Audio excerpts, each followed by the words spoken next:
In the frozen woods of Minnesota, a retired Marine followed his German Shepherd into the snow, only to uncover his missing son's backpack buried beneath a rock. Inside was a camera, a note that began with "Dear Dad," and a trail leading straight to a child trafficking ring hidden within his own police department. Now, as Michael Carter joins forces with the FBI, every secret unravels betrayal, corruption, and a mayor willing to sell children's lives for power. If you believe faith still brings light into the darkest places, don't scroll away.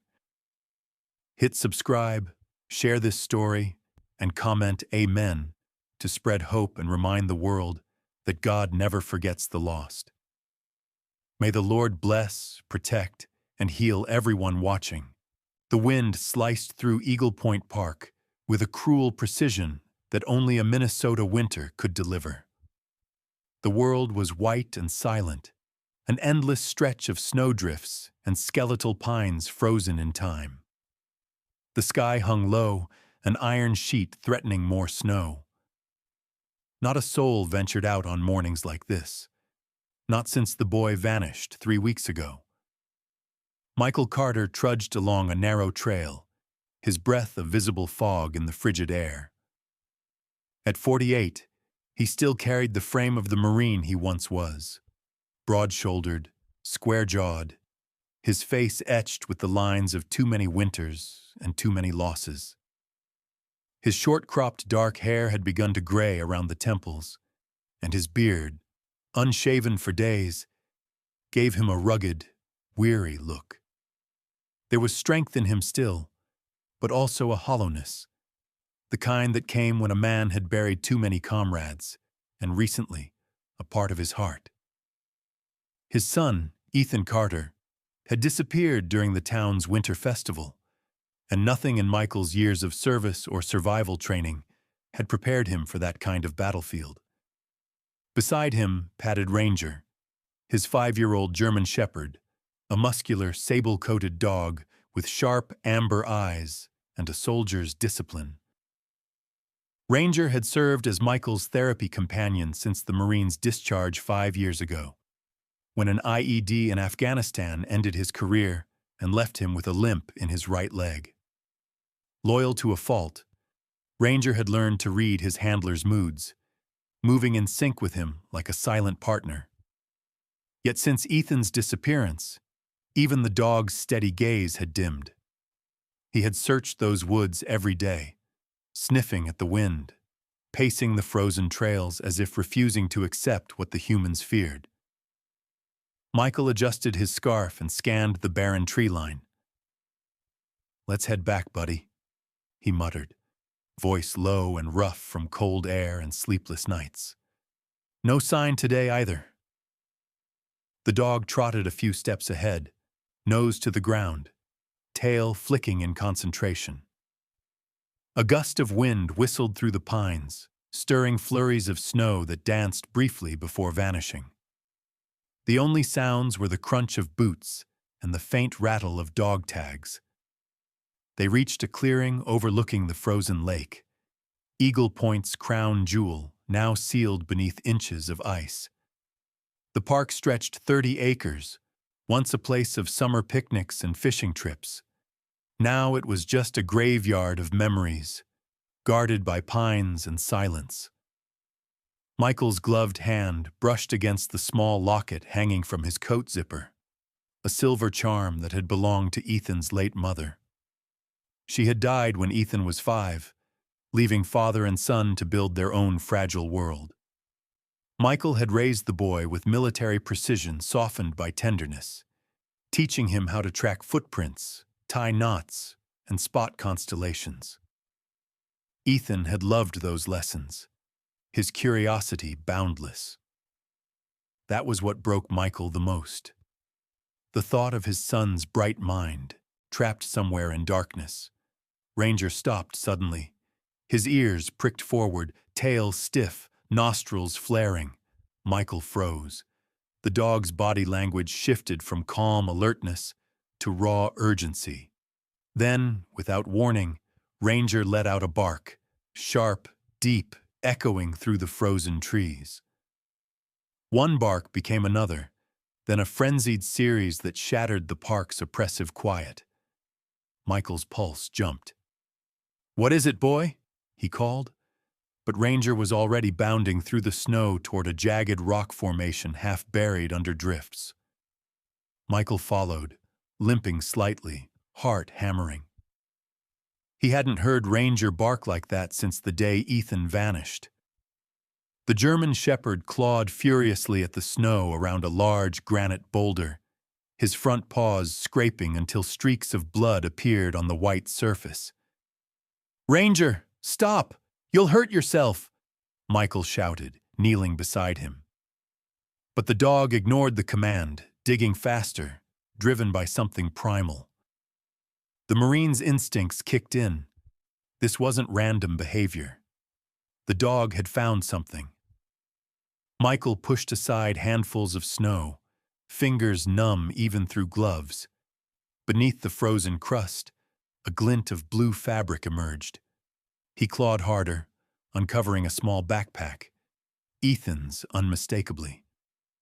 The faded sky-blue nylon was decorated with patches of cartoon dinosaurs, the same one Ethan had insisted on wearing to the festival. Michael's breath caught in his throat. His hands trembled as he lifted the backpack from its icy grave. It was stiff, partially frozen, but intact. He recognized the small, frayed strap Ethan had chewed on as a toddler. For a long moment, he couldn't speak. The world narrowed to the pack in his hands, the pounding in his ears, and Ranger's labored breathing beside him. Then he forced himself into motion. Training overrode emotion. He set the bag on a patch of snow and pulled his radio from his coat pocket. "Dispatch, this is Michael Carter. I need Sheriff Mitchell at Eagle Point, coordinates west of the lake. Possible evidence in the Carter case." His voice cracked on the last words. Sheriff Sarah Mitchell arrived 15 minutes later, her department SUV crunching to a stop near the clearing. She was 42, tall and lean, with a deliberate stride that commanded respect.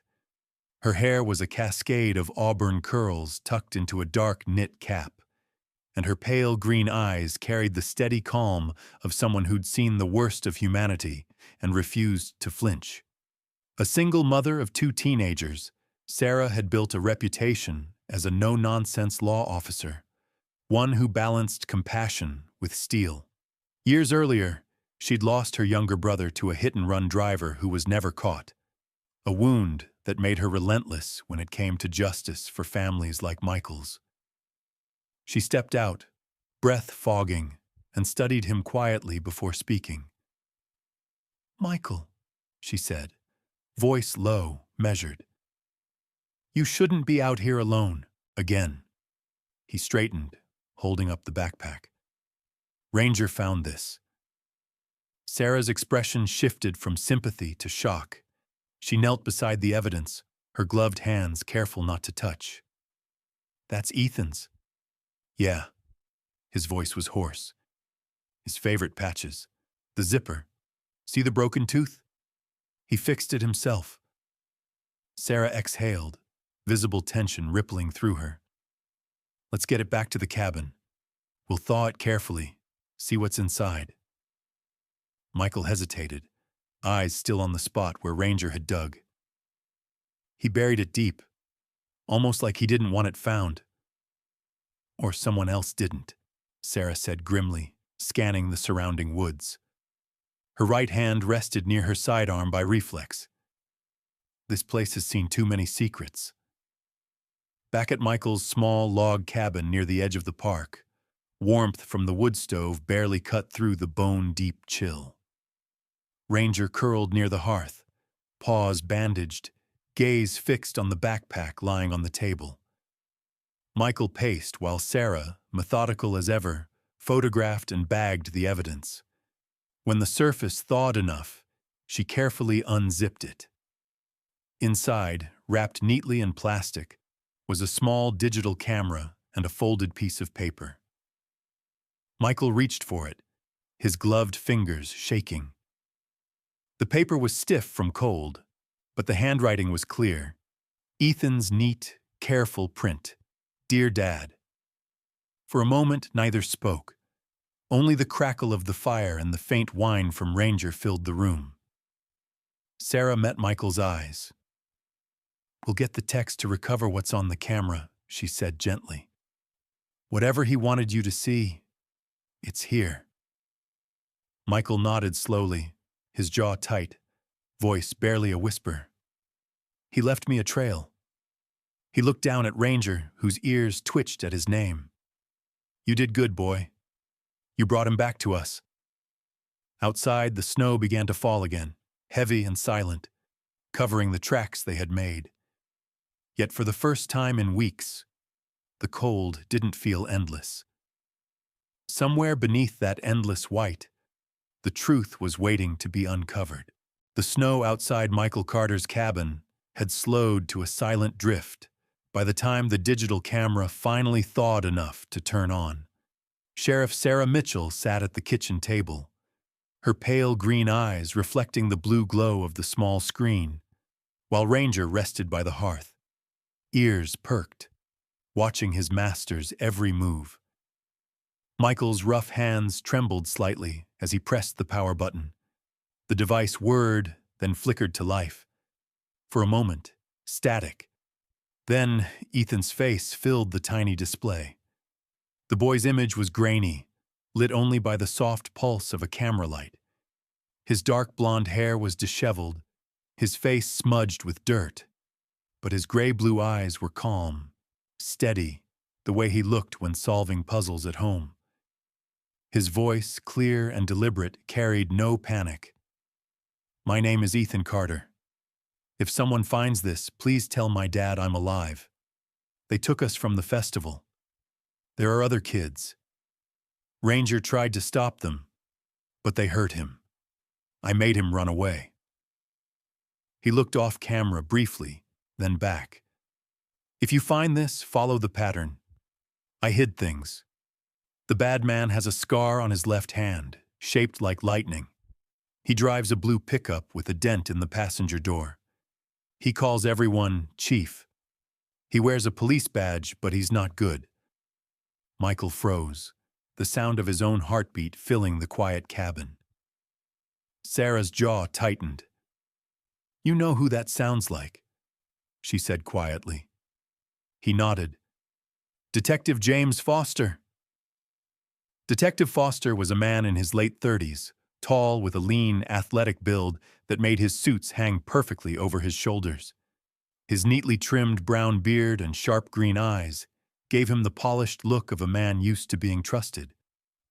But Michael remembered the small scar, thin and jagged, running across Foster's left hand, a souvenir from a fishing accident years ago.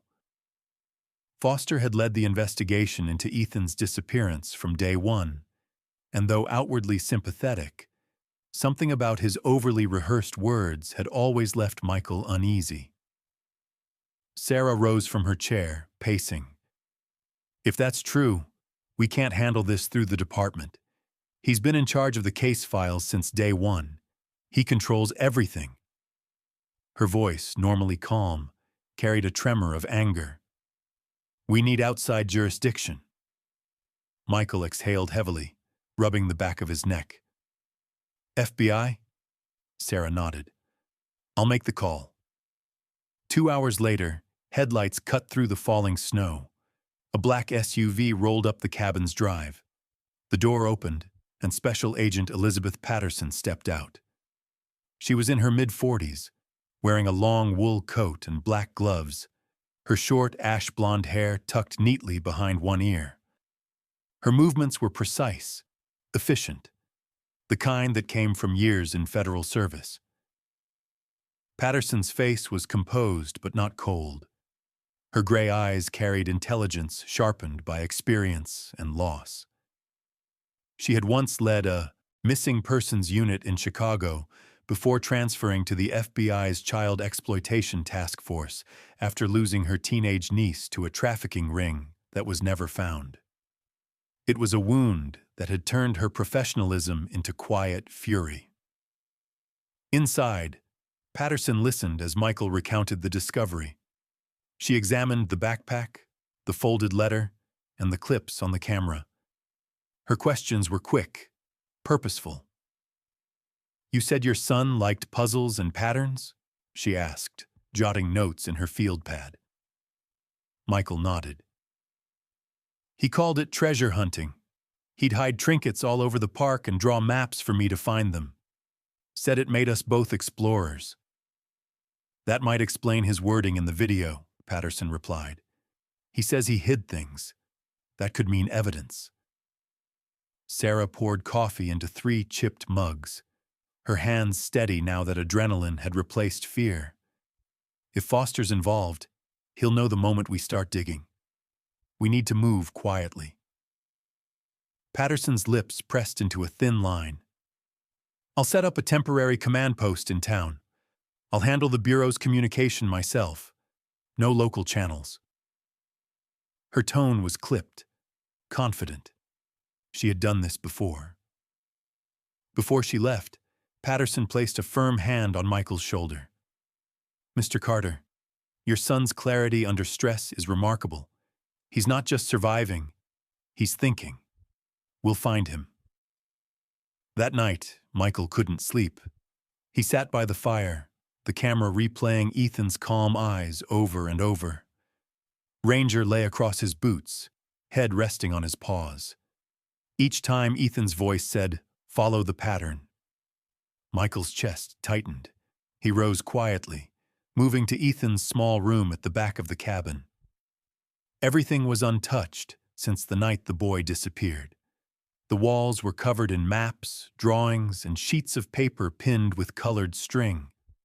There were sketches of trees, trails, and strange symbols, a code only Ethan could understand. On the desk sat a small, spiral notebook. When Michael opened it, he found pages of numbers and letters next to names of birds. Blue Jay, 640, Red Hawk, 915, Sparrow, 11 Co. It looked random until he remembered what Ethan had said. Follow the pattern. The floor creaked softly behind him. His mother, Linda Carter, appeared at the doorway in her nightgown, her gray hair loose around her shoulders. At 71, she carried herself with quiet strength. Years of loss had given her a kind of fragile dignity, but her eyes were sharp as ever. "You're reading his lists?" she asked softly. Michael nodded. "I think it's code. Bird names, times. Could be vehicles, maybe license plates." Linda walked closer, her thin hands trembling as she touched the notebook. "Ethan always loved birds. He said they all had their own language. Maybe he was telling us something before he left." She handed him another notebook, old, leather-bound, its cover worn.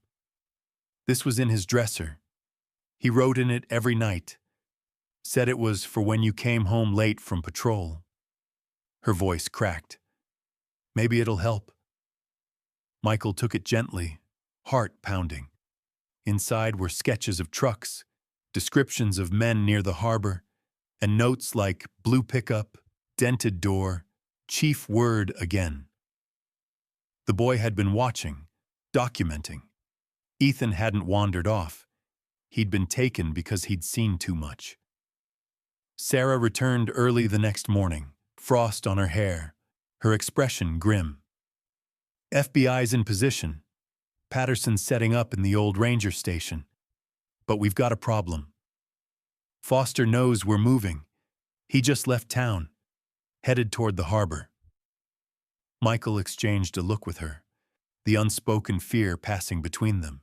He slipped the small camera into his coat pocket and whistled for Ranger. "Then we go now," he said, "before the trail goes cold." Snow began falling again, thick and relentless, as they climbed into Sarah's SUV and drove toward town. Behind them, the cabin light flickered out, leaving only Ranger's paw prints beside Michael's, 2 tracks merging into one line that disappeared into the storm, Night descended over Oak Ridge Harbor like a heavy shroud, swallowing the last of the pale light beneath layers of snow and fog. The temperature had dropped to 15 below zero, turning breath into vapor clouds that drifted and vanished before the next exhale. From the ridge above the docks, Michael Carter watched the harbor lights shimmer through the storm, their glow blurred and ghostly. Ships lay silent, their decks frozen, cranes unmoving. But beyond the stillness, he could feel it, the pulse of something alive, something hidden. Ranger stood beside him, the German shepherd's breath steady, his coat dusted with snowflakes that melted against his warm fur. His ears flicked toward the sound of distant engines, low and rhythmic. The dog's posture was alert, tense, but ready. Michael crouched, adjusting the night vision binoculars Patterson had issued him. Below, two warehouses loomed against the dark water. Warehouse A, the one the FBI planned to raid at midnight, and Warehouse B, older, smaller, but strangely guarded. Ethan's map had marked the second one.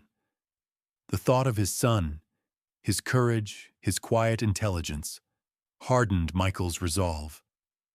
Somewhere behind those steel walls, the trail continued. He scanned the parking lot until a shape emerged from the swirling snow, a man stumbling toward him, wrapped in a patched wool coat and dragging his boots through the drifts. It was Sam Peterson, Oak Ridge's town drunk, or so most people believed. In reality, Sam's eyes, beneath his weathered cap, were sharp and clear. He looked like a man who had seen too much and carried his sins like frostbite that never healed. At 56, his face was carved with deep lines, a coarse gray beard framing a mouth that rarely smiled. His left hand trembled slightly, not from drink, but from nerve damage he'd never spoken about. "Carter," Sam said in a low, rough voice, "I've got something you need to see." He reached inside his coat and handed over a small envelope, the paper stiff with cold. Michael opened it carefully, revealing a strip of developed photographs. The images were grainy but unmistakable. Detective James Foster standing beside Mayor Richard Wilson, their heads bent close together, illuminated by a single dock light. Wilson's tailored overcoat and immaculate hair stood in sharp contrast to the grim industrial setting. The mayor's clean-shaven face carried the smug assurance of a man accustomed to control, while Foster's profile, jaw tight, eyes wary, suggested tension. "They've been meeting here for weeks," Sam murmured. "Always after midnight. I thought they were moving supplies for the Winter Shelter Fund. Turns out it's something colder." Michael's stomach twisted. He remembered Wilson's public charm, the perfect politician with salt and pepper hair, a practiced smile, and the deep voice of a preacher. He'd built his image on community rebuilding projects after the 2008 economic crash, preaching hope while lining his own pockets. But this was darker. "You got these how?" Michael asked. Sam's cracked lips twitched into a faint smile. "People ignore a drunk. Makes it easy to take pictures no one else should see." He hesitated, glancing at Ranger. "You trust the Bureau to get this right?" Michael looked back toward Warehouse A, where faint silhouettes moved through the fog, agents preparing for the raid. "I trust my son's map more than their intel," he said quietly. He marked Warehouse B. "That's where I'm going." Before Sam could answer, the sound of tires crunching snow reached them. A black SUV crept up the access road and stopped in front of Michael's cabin down the hill. He frowned. The agents had already deployed hours ago. When he returned later that night to grab his gear, he found the cabin door slightly open. On the bed, pinned through the pillow with a hunting knife, was a folded note written in uneven block letters. "Retire permanently, Carter." The antler-handled knife was one he recognized, identical to the decorative set displayed in Mayor Wilson's office. Now, standing on the ridge, he felt the weight of that threat in the pocket of his parka. Sam's eyes narrowed as Michael showed him the note. "You're getting close," Sam muttered. "Too close." The radio on Michael's belt crackled. Agent Patterson's voice, calm but firm. "All units, confirm visual positions. Operation Snowfall begins at 0000 hours. Target is Warehouse A." Michael keyed the mic, but hesitated.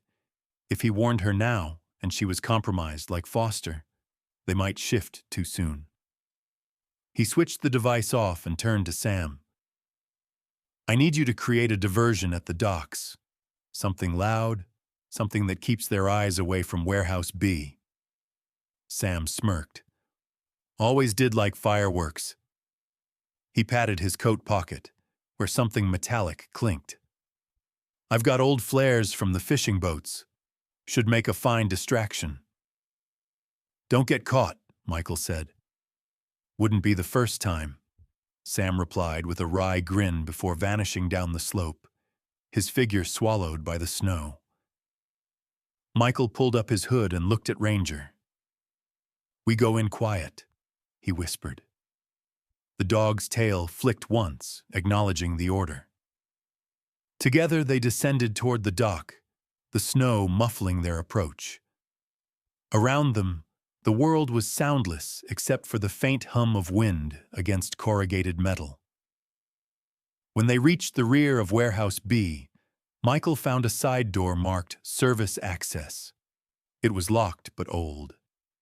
He slipped a small pry bar from his coat, an old Marine habit, and worked the latch open with patient precision. The door gave a reluctant groan as it swung inward, releasing a gust of stale air tinged with oil and something fouler, fear. Ranger growled low, the sound vibrating through Michael's boots. He crouched, resting a hand on the dog's back. "Easy, boy." A sudden flash lit up the sky outside, followed by a boom that shook the ground. Red smoke bloomed over the harbor, Sam's flares. Shouts erupted near Warehouse A as the FBI teams reacted, their voices blending with the wail of alarms. It was chaos, exactly as planned. Inside, Michael moved down a narrow corridor lit by flickering emergency lights. The walls were lined with crates stamped with charity logos. Donations, supposedly. But one had cracked open, revealing not blankets but metal restraints and syringes. His gut tightened. Ranger sniffed the air, then stopped, ears forward, pointing toward a stairwell that descended into darkness. "Good boy," Michael whispered. "Let's see what they're hiding." He gripped his flashlight and started down. The echo of their footsteps faded beneath the hum of distant engines. Above them, the snow kept falling, erasing all traces of their path. The air inside Warehouse B was thick and stale, heavy with the stench of metal, sweat, and disinfectant. Michael Carter moved cautiously through the narrow corridor, his flashlight slicing through the gloom. Every sound echoed, the hum of a generator, the creak of pipes, the faint buzz of electricity. Ranger padded silently at his side, muscles taut, nose twitching as he sniffed the air. The deeper they went, the colder it became, as if the building itself had been drained of warmth and mercy. The stairwell led them down into the basement. Rows of steel doors lined both walls, each with a small window covered by grime. When Michael wiped one clean, his stomach twisted. Behind the glass lay a small, sterile room, an exam table, medical restraints, and IV tubing dangling from a hook. Papers littered a nearby desk.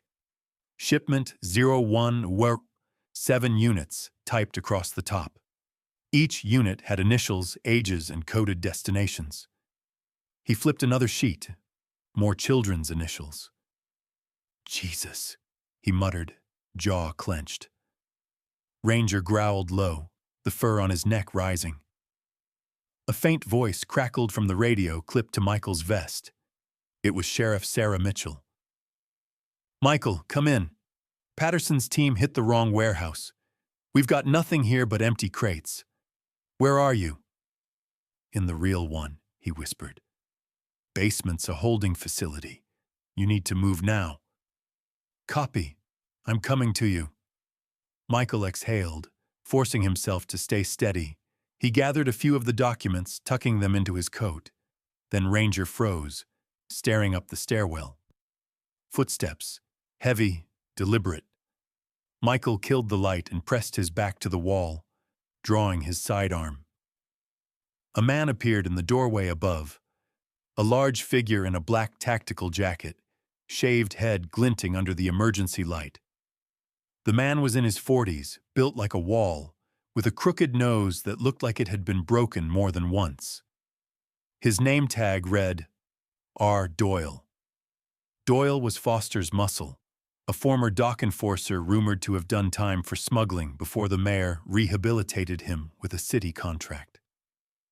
His eyes were small and mean, his mouth twisted into a permanent sneer. Thought you'd stay retired, Marine, he rasped. Boss said you were smarter than this. He raised his weapon, but Ranger launched forward in a blur, teeth sinking into Doyle's forearm. The gun fired, the shot deafening in the confined space but went wide. Michael tackled him, disarming the man with practiced efficiency and slamming him to the ground.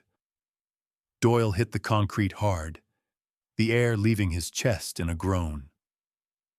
Michael cuffed him with the man's own zip ties and whispered, "You picked the wrong side." Moments later, Sarah appeared at the stairwell, rifle at the ready, her face pale but eyes fierce beneath the brim of her cap. Her auburn hair clung to her temples, damp with sweat and melting snow. "You okay?" she asked, stepping over Doyle's motionless form. "Better than him," Michael replied, pointing upward. "There's another level above this. Ethan's up there. I can feel it."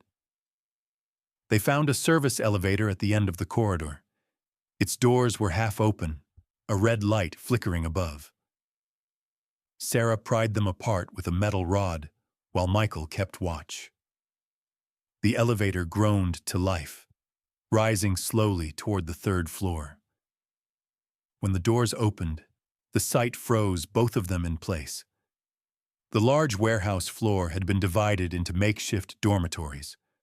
Rows of cots lined the concrete, each with blankets neatly folded.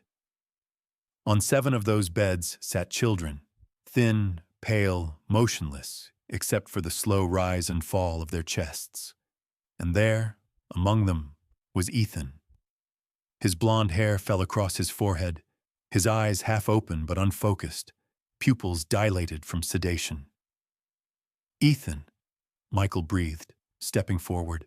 A voice echoed from the shadows. "That's far enough, Carter." Detective James Foster emerged from behind a steel column, pistol drawn. His crisp black jacket bore no badge now, only the faint outline where one had been ripped off. His once clean face looked haggard, eyes bloodshot, jaw covered with several days' stubble. "You just couldn't let it go," he said, voice sharp and cold. "We were this close to finishing the transfer. Now you've ruined everything." Michael leveled his gun. "You were supposed to protect them, Foster. You used that badge to cover a trafficking ring. Kids, for God's sake." Foster's mouth twisted. "You think you know the world, Marine? The war never ends? It just changes uniforms." He gestured with his pistol toward Ethan. "Put the gun down, or he dies first." Before Michael could reply, Ethan blinked slowly and moved one hand. 3 fingers extended, trembling. Michael recognized the signal, an old camping code between them meaning "look above." Following his son's gaze, Michael spotted an overhead vent running the length of the ceiling. One of the support bolts was loose. "Sarah," he murmured softly, angling his head toward the vent. She nodded almost imperceptibly, shifting her stance. Ranger crouched low, muscles coiled. In a split second, Michael fired, not at Foster, but at the metal brace above. The bullet shattered the support, and the heavy ventilation duct came crashing down. Foster stumbled backward as metal rained across the floor. Ranger lunged, knocking his arm aside just as the pistol discharged, the shot sparking against the wall. Sarah dashed forward, grabbing Ethan and pulling him from the cot. Chaos erupted. The other children began to stir, confused cries filling the room. Michael rushed to help, cutting their restraints with a utility knife. Foster staggered up, dazed, but Sarah fired a warning shot that drove him behind a crate. "You're done, Foster," she shouted. "FBI's already downstairs." Ranger barked sharply, standing guard at the door, while Michael herded the children toward the freight elevator. The whir of sirens grew louder outside. The Bureau had found them at last. As the elevator doors closed, Michael looked back once. Foster stood amid the debris, weapon trembling in his hand, eyes full of hatred and fear. The metal doors sealed shut, cutting him from view. When the elevator touched ground, agents in FBI jackets surrounded them. Patterson herself pushed through the crowd, her face taut but relieved. "We've got you," she said to Michael. "You did good." He didn't answer. He knelt beside Ethan, pressing his forehead to the boy's, whispering a prayer of thanks as Ranger lay down beside them, chest heaving. For the first time in weeks, the dog's tail thumped weakly against the concrete floor. The first warmth of spring came late to Oak Ridge, as if the town itself needed time to thaw from all it had seen. The snow that had blanketed Eagle Point Park for months was finally melting, revealing patches of green that struggled up from the mud. The once frozen lake was breaking open in thin veins of silver water, and the air, while still sharp, carried the faint scent of pine and earth. It was in that fragile in-between season, where ice hadn't yet forgotten how to bite, that the town began to heal. At the sheriff's station, a convoy of black SUVs lined the street. FBI agents moved briskly, transferring boxes of evidence marked Wilson case. The mayor, Richard Wilson, sat handcuffed in the back seat of one vehicle, his immaculate hair disheveled for the first time in public. His expensive coat was gone, replaced by an orange jumpsuit. His eyes, once confident and calculating, were now hollow. The fall of Oak Ridge's golden politician was swift.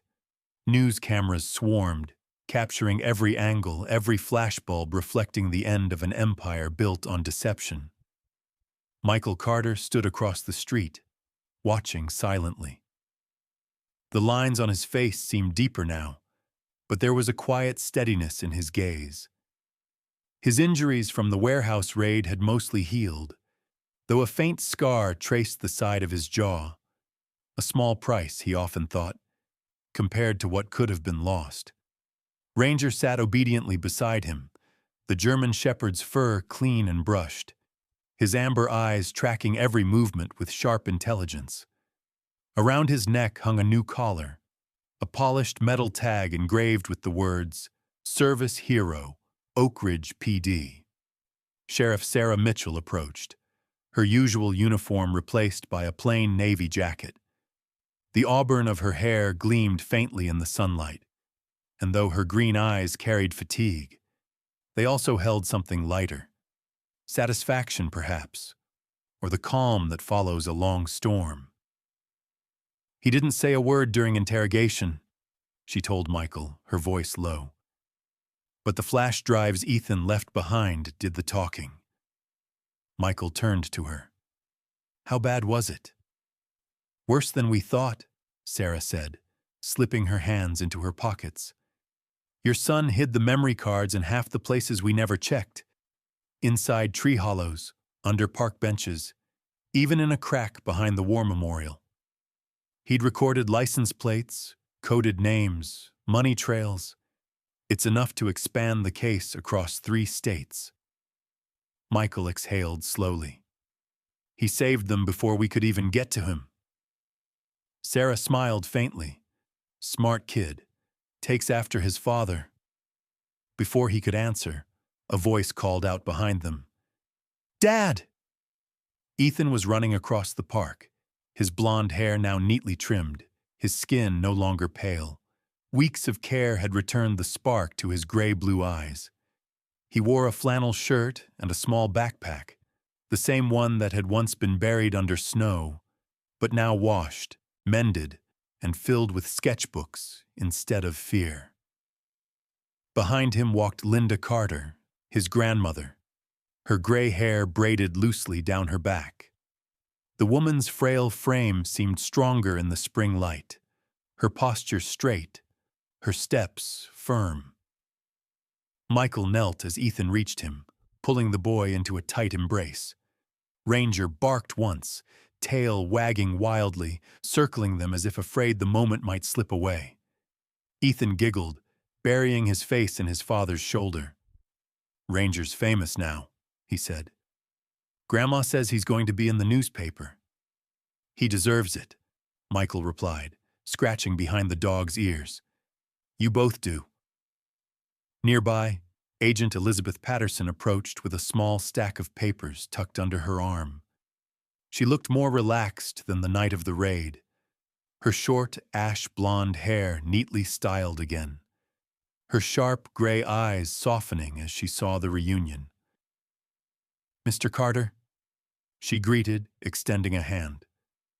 The task force would like you to stay on as a consultant. You know this case better than anyone, and we're still following leads across the state line. Michael hesitated, glancing down at Ethan. Consultant, not field agent? Consultant, Patterson confirmed with a faint smile. You've earned the right to pick your battles. He nodded. Then I'm in, but I'll do it from here, from Oak Ridge. Patterson's smile deepened. That's exactly what we hoped you'd say. She handed him a manila folder. Inside are the new coordinates Ethan's data revealed. Our team's already working in North Dakota and Wisconsin. The network's bigger than we imagined, but we'll shut it down piece by piece. As Patterson left, Linda approached with 2 paper cups of steaming cocoa. She handed one to her son, the other to Sarah, her voice calm and steady. We'll need something stronger than cocoa for what's ahead, she said, a hint of wry humor in her tone. Sarah laughed softly, taking a sip. Let's save that for when this is over. Later that afternoon, the townspeople gathered at Eagle Rock, a cliff overlooking the lake where the snow had fully melted. A small bronze plaque had been set into the stone, glinting in the sunlight. The inscription read, "To the brave hearts of Oak Ridge, there are bonds that cannot be broken." Below it, smaller letters were engraved. In honor of Ethan Carter and Ranger, whose courage lit the way. Michael stood with Ethan and Sarah as the mayor's replacement. Deputy Mayor Henry Lewis gave a brief speech. Lewis was a portly man in his late 50s with a kindly face and thick glasses. Though less charismatic than Wilson, he had the one quality the town needed most: honesty. His voice trembled slightly as he spoke of rebuilding trust and ensuring that Oak Ridge would never again look away from the darkness in its midst. When the ceremony ended, Michael placed a hand on the plaque, feeling the warmth of the metal under his palm. Ranger lay at his feet, eyes half closed, basking in the sun. Ethan tugged his sleeve. Dad, will you still look for the bad people? Michael looked down at him, then toward the lake, where sunlight danced on the water like tiny sparks. "Yeah, kiddo," he said softly. "But now we do it together." Ranger barked once in approval, and Ethan laughed. The wind carried the sound over the thawing lake, a reminder that even after the coldest winter, spring always comes. Sometimes miracles don't arrive in a flash of light or a voice from heaven. They come quietly, through love that refuses to give up, through a father who keeps searching when hope seems frozen, through a child whose courage outshines fear, and through a loyal dog who listens when the world falls silent. In the darkest winter, God was still working. He worked through Ranger's bark, through Ethan's bravery, through Michael's faith that love could still heal what evil tried to destroy. This story reminds us that miracles are not always about what we see, but about what we choose to believe. Every small act of love, every moment we keep faith instead of surrendering to despair, that is God's quiet hand guiding us. When life feels cold and heavy, remember that spring always comes, and with it, His promise that no bond of love is ever truly broken. May the Lord bless you and your family, give you strength when your world feels silent, and remind you that even the smallest light can push back the deepest darkness. If this story touched your heart, share it with someone who might need hope today. Leave a comment below. Tell us where you're watching from, or share your own story of faith and love. Subscribe to our channel for more true stories of courage, miracles, and the power of God's grace. And may His protection and peace be upon everyone watching.